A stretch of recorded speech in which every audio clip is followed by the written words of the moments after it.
વિક્રમ સંવત 2081 મહાસુદ ચોથ પાંચમ બધું ભેગું છે. આજે તારીખ 2/2/2025 રવિવાર. શ્રી સ્વામિનારાયણ મંદિર કુંડલધામ દ્વારા ચાલતી આ રવિસભામાં ભજન હોલમાં સ્ટેજ ઉપર સિંહાસનમાં બિરાજમાન શિક્ષાપત્રીને લખતા એવા આપણા વાલા મહારાજ, સાથે બધા પરમહંસો ભક્તો, નાના મહારાજ, વાલા હરિકૃષ્ણ મહારાજ અને આવા મહારાજને રોમે રોમ જેવો રાખીને બેઠા છો. ભગવાનને આમ આગા પાછા થવા દેતા નથી આત્મામાંથી. એવા આપ સૌને અમારા ભાવથી જય સ્વામિનારાયણ. આવો ને વાલા નજીક થઈએ, એકમેક થઈએ, આત્મીયતા કરીએ, એકબીજાના અભાવ અવગુણ ભૂલી જઈએ, દિવ્યતા વધારીએ, બળ પામીએ, એમ ભગવાનના માર્ગે ઝપટમાં આગળ જઈએ. આવો ને વાલા, હાલો નજીક થઈએ, આવો નજીક થઈએ. ભાગ 69. મા બાપને સમય આપો. શું વાલા? મા બાપને સમય આપો. સરસ વાત છે. મા બાપ સાથે ગઢપણમાં, મા બાપ સાથે ગઢપણમાં રાખજો વર્તન એવું. એ વાલાઓ, રાખજો વર્તન એવું. જ્ઞાન બચપનમાં તમ સાથે, જ્ઞાન બચપનમાં તમ સાથે તેણે રાખ્યું તું જેવું, તેણે રાખ્યું તું જેવું. તમે રાખજો વર્તન એવું. આ બાદ દિમાગ 4 વર્ષનો બાળ તવ જો ઈચ્છે તવ પ્રેમ. 4 વર્ષનો તમારો છોકરો જો તમારો પ્રેમ ઈચ્છતો હોય તો 70 વર્ષના તમારા મા બાપ તમારો પ્રેમ કેમ નો ઈચ્છે? 4 વર્ષનો બાળ તવ જો ઈચ્છે છે તવ પ્રેમ. જ્ઞાન તો વૃદ્ધ મા બાપ, જ્ઞાન તો આ વૃદ્ધ અશક્ત અસમર્થ મા બાપ પ્રેમ નહીં છે કેમ? પ્રેમ નહીં છે કેમ? ઘણા માણસને એવું છે કે ગઢા માણાને પ્રેમની જરૂર નહીં. કેમ? જે ગઢો થયો નથી ને એટલે એને ભાન નથી કે વૃદ્ધોને જેટલી સહાયતાની, પ્રેમની, ઉપની જરૂર પડે છે એટલી યુવાનોને નથી પડતી. નહીં, બિલકુલ નહીં. આપણા મા બાપે બાળપણમાં આપણી સાથે વર્તન કેવું રાખ્યું હતું? એવું વર્તન આપણે આપણા મા બાપની વૃદ્ધાવસ્થામાં રાખવાનું છે. આ તમારે બધાએ પ્રતિજ્ઞા લેવાની છે. ચીમનલાલની ને એના છોકરાની વાત તમે સાંભળી વૈભવની? નહીં? રડાવી દે એવી કથા છે. રડી જવાય એવું છે. એક મા બાપનો શુદ્ધ, નિર્મળ, નિસ્વાર્થ પ્રેમ અને એક મોટપમાં ફસાઈ ગયેલો, સુખી સાહેબ બની ગયેલો છોકરો, એની તમને નાની એવી વાર્તા કહું. ચીમનલાલ ગામડે રહેતા હતા. એનો દીકરો વૈભવ ઘણા વર્ષોથી ગામડે પિતાને મળવા નહીં આવેલો. એ તો મોટા શહેરમાં સાહેબ હતો. કાર ને ફોન ને ઓફિસ ને કર્મચારીઓ, મોટા માણસો સાથે મિટિંગો, પૈસાની ધોમ આવક. ચીમન કાકા બિચારા વિચારે છે કે આજે મારા દીકરા લાડલાનો બર્થડે છે, માટે મારે મારા દીકરા માટે ચોખા ઘીની જલેબી ખરીદવી છે. કેમ? જે મારા દીકરાને જલેબી બહુ ભાવે છે અને જ્યારે મારા દીકરાના મોઢામાં હું જલેબી આપીશ ને, આહા, મારો લાડલો કેટલો રાજી થશે. આવા અરમાન સેવતા સેવતા ચીમનલાલ બિચારા દીકરાના ઘરના સરનામા પર પહોંચ્યા. વર્ષો પહેલા ક્યારેક જ્યાંથી વૈભવની ટપાલ આવતી હતી ત્યાં બિચારા પહોંચ્યા. ત્યાં વોચમેને કહ્યું, કાકા કોનું કામ છે? વૈભવનું. વૈભવ સાહેબનું? અરે ડોહા, વૈભવ સાહેબ તો ઘણા વર્ષોથી બીજે રહેવા જતા રહ્યા છે. ભાઈ ક્યાં ગયા છે? કાકા મને ક્યાં રહેવા ગયા એ ખબર નથી, પરંતુ એમની ઓફિસનું સરનામું હું જાણું છું. લખી આપીશ? હા, લખી દો. વોચમેને કાકાને ઓફિસનું સરનામું લખી આપ્યું. એ સરનામે ચીમન કાકા શહેરમાં વૈભવની ઓફિસે પહોંચ્યા. ઓફિસના રિસેપ્શન પર બેઠેલા વ્યક્તિએ ચીમનલાલના લગર વગર કપડાં જોઈને પૂછ્યું, ઓ કાકા કોનું કામ છે? વૈભવનું. વૈભવ કોણ? વૈભવ સાહેબ. હા હા, વૈભવ સરનું કામ છે. હા ઠીક, પણ તમારે વૈભવ સરનું શું કામ છે? હું એનો પિતા છું. રિસેપ્શનિસ્ટ આદરથી ચીમન કાકાને વૈભવની કેબિનમાં લઈ ગયો. વૈભવ પોતાના પિતાને આ હાલતમાં જોઈને વિસ્મિત થઈ ગયો. પપ્પા, પપ્પા આમાં અચાનક? હા બેટા, ઠીક છે, એ બધું પૂછવાનું પછી હો બેટા. જો મારા લાડલા, હું તારા માટે તારી મનપસંદ વાનગી ચોખ્ખા ઘીની બનાવી લાવ્યો છું.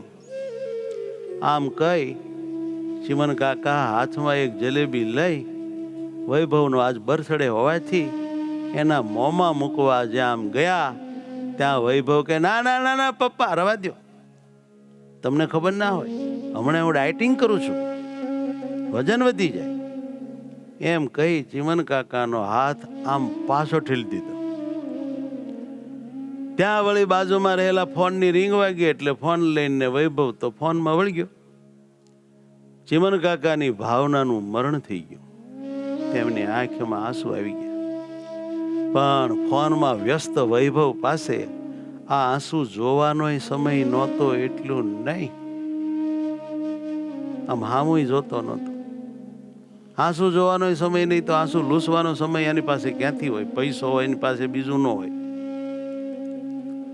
ચીમન કાકાને વૈભવ સાથે બેસીને શાંતિથી બહુ વાતો કરવી હતી, કંઈક કહેવું તું, પરંતુ વૈભવના મોબાઈલ અને ટેલિફોનની રિંગ શાંત જ નહોતી થતી. વાગ જ કરે. માંડ ફોનમાંથી નવરાશ જરાક મળતા વૈભવે પૂછ્યું, પપ્પા મમ્મી સાથે નથી? ચીમન કાકા કાંઈક બોલવાય જાય ત્યાં પટ્ટાવાળાએ દરવાજો ખોલીને કહ્યું, સાહેબ મીટિંગમાં બધા આવી ગયા છે, બસ તમારી જ રાહ જોવે છે.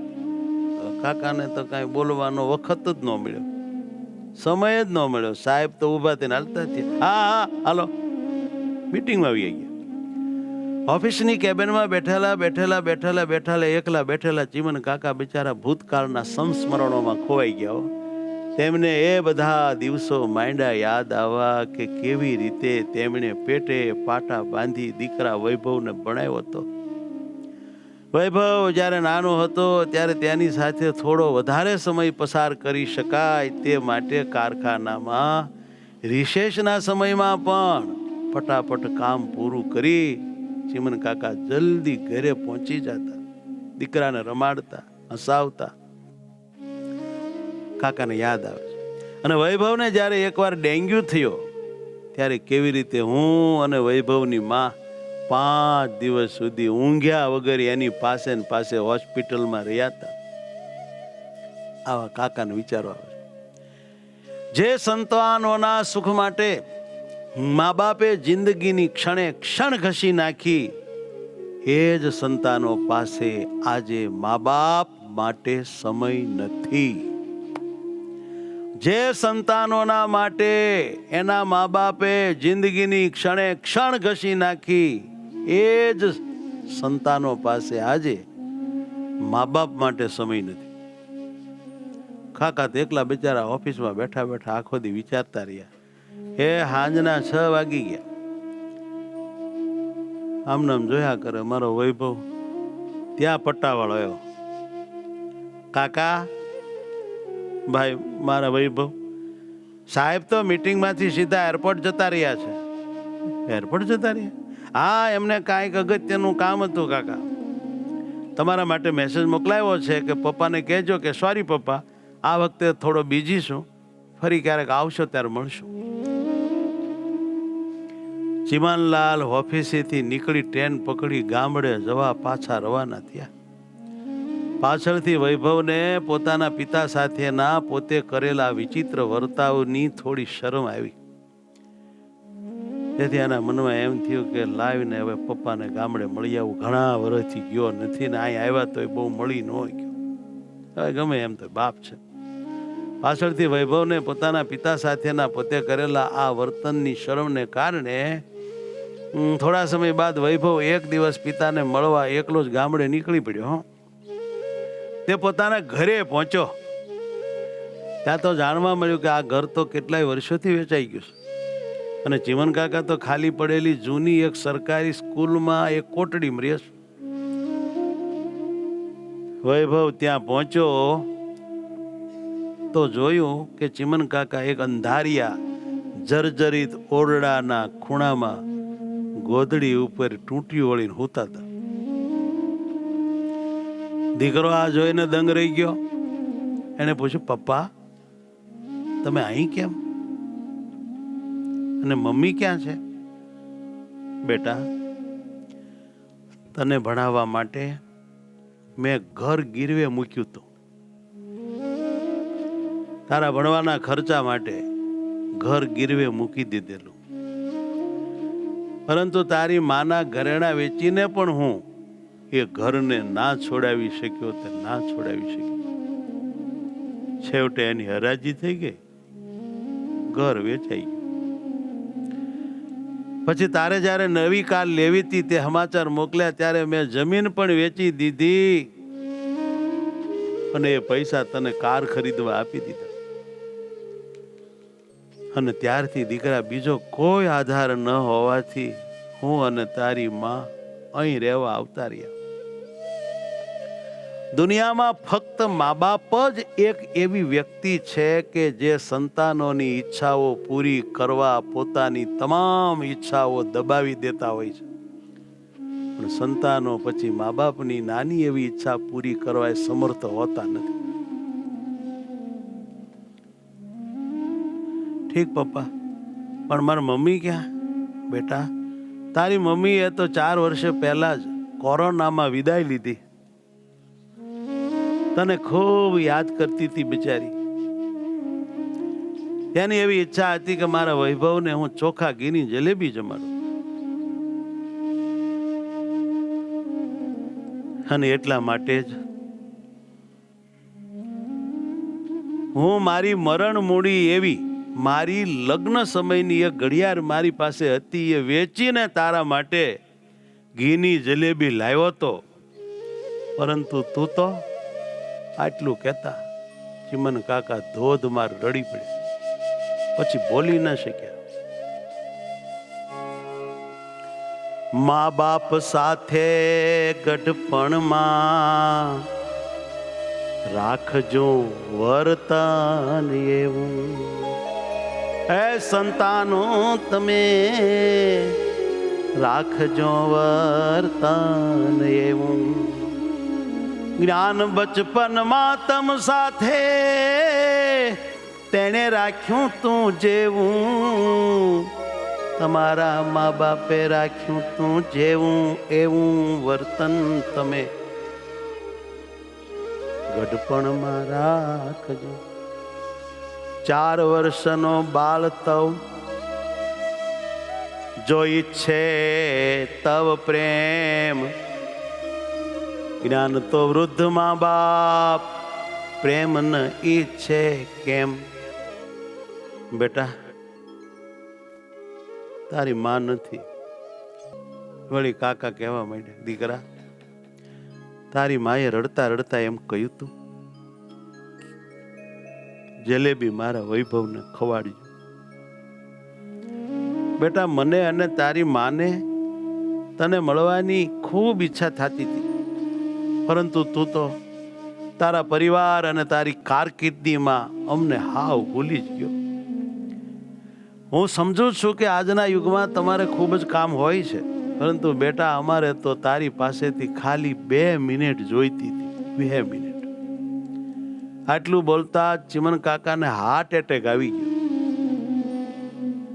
હૃદય બહુ મૂંઝવણમાં ગભરામણમાં બેહી ગયું અને ચીમન કાકાએ અંતિમ વિદાય લીધી. વૈભવ આ બધું જોઈ રહ્યું. હવે વૈભવને મા બાપને સમય આપવો તો, પરંતુ હવે સમય આપી શકાય એવો સમય નહોતો. બધું પૂરું થઈ ગયું. મા બાપને પ્યાર, સમય અને આદર આપો. 3 વાના મા બાપને આપો. પ્રેમ આપો, સમય આપો ને એનું સન્માન કરો, એને આદર આપો. ક્યાંક એવું ન થાય કે તમને આ બાબતનું મહત્વ સમજાય ત્યારે તેઓ આ દુનિયામાં ન હોય. તમને જ્યારે મા બાપનું મહત્વ સમજાય ત્યારે તેઓ આ દુનિયામાં ન જ હોય. કંઈક એવું ન થાય.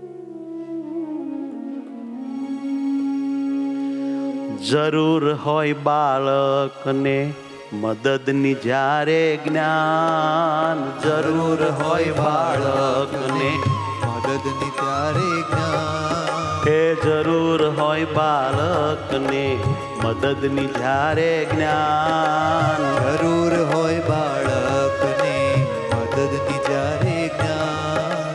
મા બાપ રહેતા હોય છે, મા બાપ રહેતા હોય છે, મા બાપ રહેતા હોય છે, મા બાપ રહેતા હોય છે. સદા તત્પર નિદાન, સદા તત્પર નિદાન, સદા તત્પર નિદાન, સદા તત્પર નિદાન.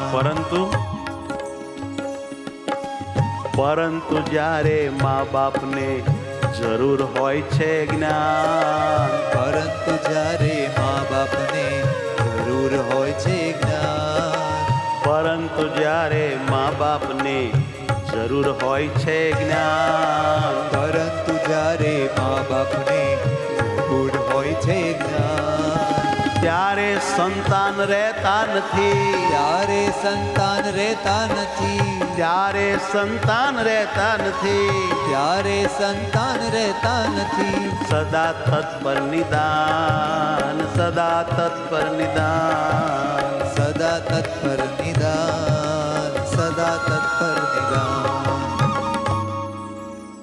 બાળકને જરૂર હોય ત્યારે મા બાપ ખડે પગે રહેતા હોય, જાગતા હોય છે. પણ મા બાપને જરૂર હોય ત્યારે બાળકો હાજર હોતા નથી, રહી શકતા નથી, રહેતા નથી. જે ગણવું હોય ગણો. આ સંસારનું ચોખ્ખું ઉઘાડું ચિત્ર છે. આવો આ સંસાર છે, આવો આ ભગવાને મૂકેલો મોહ છે.